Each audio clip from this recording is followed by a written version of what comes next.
दोस्तों, गीतों के रंग तहरीर के संग की इस अगली मुलाकात में मैं सौरभ मनोहर आप सबका तहे दिल से स्वागत करता हूँ।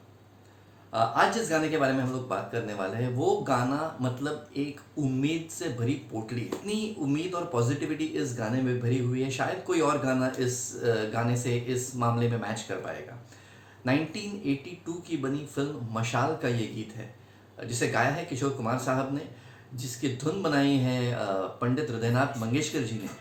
काफ़ी अलग धुन है क्योंकि हृदयनाथ मंगेशकर जी अपनी क्लासिकल शास्त्रीय धुनों के लिए काफ़ी फेमस है, लेकिन ये एक हल्की फुल्की और बहुत उम्दा कैची ट्यून उन्होंने बनाई है। उनकी धुनों में ये काफ़ी अलग है और इसे लिखा है जावेद अख्तर साहब ने। लिए सपने निगाहों में चला हूँ तेरी राहों में, लिए सपने निगाहों में चला हूँ तेरी राहों में, जिंदगी आ रहा हूँ मैं, ये जिंदगी। सपने निगाहों में चला हूँ तेरी राहों में, जिंदगी आ रहा हूँ मैं।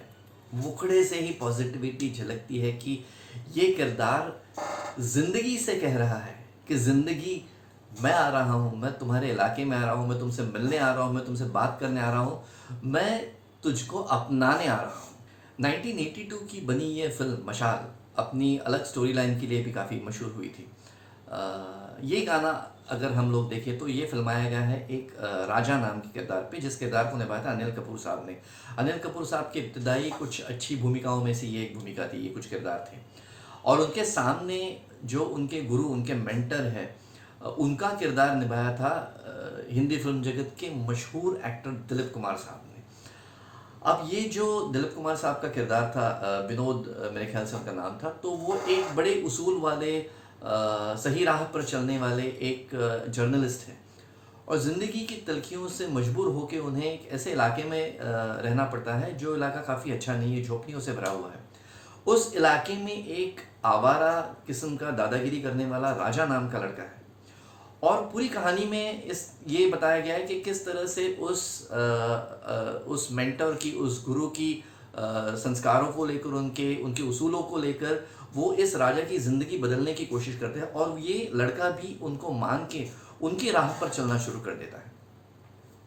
तो ये गाना उस मोड़ पे है जब उस लड़के ने ठान ली है कि मैं मेरे गुरु की बात सुन लूँगा, मेरे मेंटर की बात सुन लूँगा, और जाके वो अपनी अपनी अपनी इल्म अपनी अपनी शिक्षा पूरी कर लेता है, जर्नलिज्म की शिक्षा ले लेता है और वो पूरी करके वो फिर उम्मीद से भरा एटीट्यूड लेके जब वापस आ रहा है, अब उसके उसके दिमाग में ये बातें आ रही है कि अब मैं सुधर गया हूँ, मैं उन्हीं राहों पर चलूँगा जिस राह पर मेरे गुरु चल रहे थे और अब मैं वापस जाके उन्हीं के साथ काम करना शुरू कर दूँगा। तो ऐसे मोड़ पे जब इस राजा नाम के लड़के की ज़िंदगी बदल रही है, जो आवारगी थी, आवारागर्दी थी, वो छोड़ के वो अब जिम्मेदारी की ओर बढ़ रहा है, तो इस मोड़ पे जो उम्मीद मन में उभरती है, इस मोड़ पे हमें ये गाना मिलता है फिल्म में। और इसीलिए इस गाने में जावेद अख्तर साहब ने इतनी उम्मीद भरी है कि अगर आप कभी भी डिप्रेस फील कर रहे हो तो चंद ऐसे गाने होते हैं कि जिन गानों को सुन के हमारा मूड वापस आ जाता है। मेरे लिए ये इन गानों में से एक गाना है। लिए सपने निगाहों में चला हूँ तेरी राहों में, जिंदगी आ रहा हूँ मैं। जो आवारा गर्दी थी वो पीछे रह गई है, अब नई जिंदगी के सपने ये राजा देख रहा है और वो सपने लेके वो जिंदगी से मिलने जा रहा है, उसे अपनाने जा रहा है। यही बात जावेद साहब तीनों अंतरों में हमारे सामने रख देते हैं। पहला अंतर कुछ इस तरह से है, तीन जो अंतरे हैं वो तीन अलग अलग स्टेजेस, इस सफ़र के तीन अलग अलग मकाम दिखाते हैं। पहला मकाम जो था, जो पहली ज़िंदगी थी उस राजा की और उससे वो निकल के बाहर आ रहा है, वो पहले अंतरे में हमें मिलता है। पहला अंतरा इस तरह से है कि कई यादों के चेहरे हैं, कई किस्से पुराने हैं, तेरी सौ दास्ताने हैं, तेरे कितने फसाने हैं। अब ये ज़िंदगी से कह रहा है कि कई यादों के चेहरे हैं, कई किस्से पुराने हैं, तेरी सौ दास्ताने हैं, तेरे कितने फसाने हैं, मगर एक वो कहानी है जो अब मुझको सुनानी है, ज़िंदगी आ रहा हूँ मैं। तो उसकी जो पिछली ज़िंदगी थी वो ज़िंदगी कंट्रोल कर रही थी, अपने राह चल रही थी, भटक रही थी, तो उसमें चल के ज़िंदगी के कई सारे किस्से थे, कई सारे अफसाने थे और ये सारे अफसाने कोई ऐसे नहीं थे कि जिन पे इस लड़के को नाज हो। लेकिन अब वो ज़िंदगी से कह रहा है कि वो सारे किस्से पुराने तुम्हारे जो थे, आज तक तुमने मुझे सुनाए थे, वो तुम अलग रख दो। अब मैं अपनी कहानी तुम्हारे सामने रखने जा रहा हूँ, मैं अपनी कहानी खुद लिखने जा रहा हूँ, क्योंकि मैं अब संभल गया हूँ और मैं उन्हीं उसूलों के राह पर चल रहा हूँ जिस राह पे मेरे गुरु ने मुझे रख दिया है। तो इसीलिए वो कहते हैं मगर एक वो कहानी है जो अब मुझको सुनानी है, और ये सुनाने के लिए जिंदगी मैं आ रहा हूँ तुम्हारे पास। दूसरे अंतरे का जज्बा देखिए। दूसरा अंतरा कुछ इस तरह से है कि कैसा हौसला लेके ये लड़का वापस आ रहा है, ये लड़का जिंदगी की ओर आ रहा है। दूसरे अंतरे में लड़का कहता है कि मेरे हाथों की गर्मी से पिघल जाएंगी जंजीरें, मेरे कदमों की आहट से बदल जाएंगी तकदीरें। इतना अभी मेरे पास हौसला है, काबिलियत लेके मैं आ रहा हूँ और उम्मीद लेके आ रहा हूँ ज़िंदगी बदलने की, कि मेरे हाथों की गर्मी से पिघल जाएंगी जंजीरें, मेरे कदमों की आहट से बदल जाएंगी तकदीरें, उम्मीदों के दिए लेकर ये सब तेरे लिए लेकर ज़िंदगी आ रहा हूँ मैं। ये सब वो क्यों कर रहा है? क्योंकि उसे अपनी ज़िंदगी सुधारनी है। तो देखिए कैसे ये डायलॉग है ज़िंदगी के और लड़की के बीच में, कि लड़का अपनी ज़िंदगी से कह रहा है कि भले आज तक मेरी ज़िंदगी अच्छी नहीं थी, लेकिन अब मैं बदल गया हूँ, अब मैं सुधर गया हूँ। इन उसूलों के राहों पर चल के मैं अपनी ज़िंदगी सुधारने वाला हूँ, मैं तुम्हें सुधारने वाला हूँ ताकि मेरी ज़िंदगी अच्छी हो। तो इस दूसरे अंतरे में जो हौसला है लड़का लेके आ रहा है। और तीसरा अंतरा जो है वो उस रिश्ते को बयां करता है जो रिश्ता इस लड़के का और ज़िंदगी का बनने वाला है। यानी कि इस लड़के को अपनी ज़िंदगी के बारे में क्या लग रहा है, और या फिर क्या लगना चाहिए, किस मंजिल पे ये जा रहा है अपनी ज़िंदगी को लेके। ये जज्बात तीसरे अंतरे में मिलते हैं। तीसरे अंतरे में लड़का कहता है कि कभी तुझको गिला मुझसे कभी मुझको शिकायत है, कभी तुझको गिला मुझसे कभी मुझको शिकायत है, मगर फिर भी तुझे मेरी मुझे तेरी ज़रूरत है। मैंने हमेशा कुछ गिला रखा था कि ज़िंदगी ने मेरे साथ बहुत बुरा किया, ज़िंदगी मेरे साथ अच्छाई से पेश नहीं आई। तुमने भी शायद मुझसे कुछ शिकवा किया होगा कि यार मैंने गलत कदम उठाया था, मैंने गलत काम किए थे।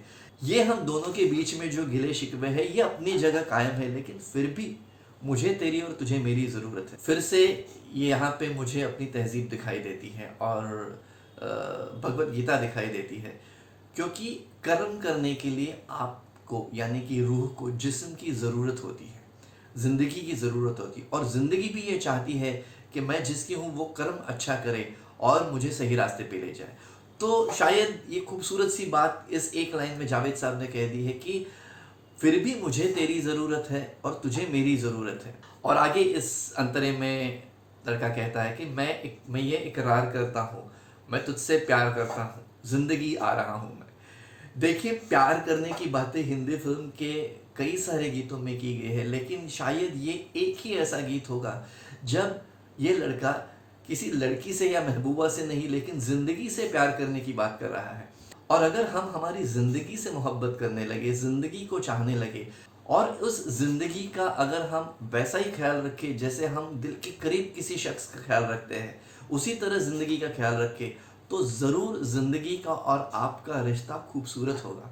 यही बात जावेद साहब शायद हमें यहाँ पे समझाना चाहते हैं कि मगर मैं ये इकरार करता हूँ कि मैं तुझसे प्यार करता हूँ, और यही प्यार लेके, यही उम्मीद लेके, यही हौसला लेके मैं आ रहा हूँ तुम्हें अपनाने, तुम्हें हासिल करने। ज़िंदगी से ये लड़का बात कर रहा है। ये हर उस मोड़ पे चलने वाले शख्स का ये फसाना है कि उम्मीदें हैं साथ में, हौसले हैं साथ में, और आप चल पड़ रहे हैं ज़िंदगी की राह पे कुछ हासिल करने के लिए। तो इस मोड़ का ये गाना है, और इतनी खूबसूरत तरीके से ये सारी बातें इसमें जम के आ गई। किशोर दा की खूबसूरत आवाज़ है, बड़ा जज्बा भरा है उस आवाज़ में, हौसला भरा है, उम्मीद किशोर साहब आपके सामने ला के रख देते हैं। जावेद साहब के अल्फाज है और हृदयनाथ मंगेशकर की धुन है, तो ये सारी बातें एक साथ आके एक बेहतरीन नगमा बन जाता है। तो ये मेरा बहुत ही पसंदीदा नगमा था, उम्मीद से भरा हुआ नगमा, जिसके बारे में मैंने आज आपके साथ बात की। उम्मीद करता हूँ कि आपको ये मेरी मुलाकात पसंद आ गई होगी। ऐसा ही कोई गीत लेके आपके सामने फिर से हाजिर हो जाऊँगा। तब तक के लिए सौरभ मनोहर को इजाज़त दे दीजिए। और अगर आपको मेरी बातें पसंद हैं, मुलाकातें पसंद हैं, तो इस चैनल को सब्सक्राइब कीजिए, इस वीडियो को लाइक कीजिए, और इसके बारे में अपने दोस्तों में भी ये बात फैला दीजिए, ताकि मैं मेरी बातें ज़्यादा से ज़्यादा लोगों तक ले जा सकूँ। ये पूरा का पूरा वीडियो देखने के लिए आप सबका तहे दिल से शुक्रिया।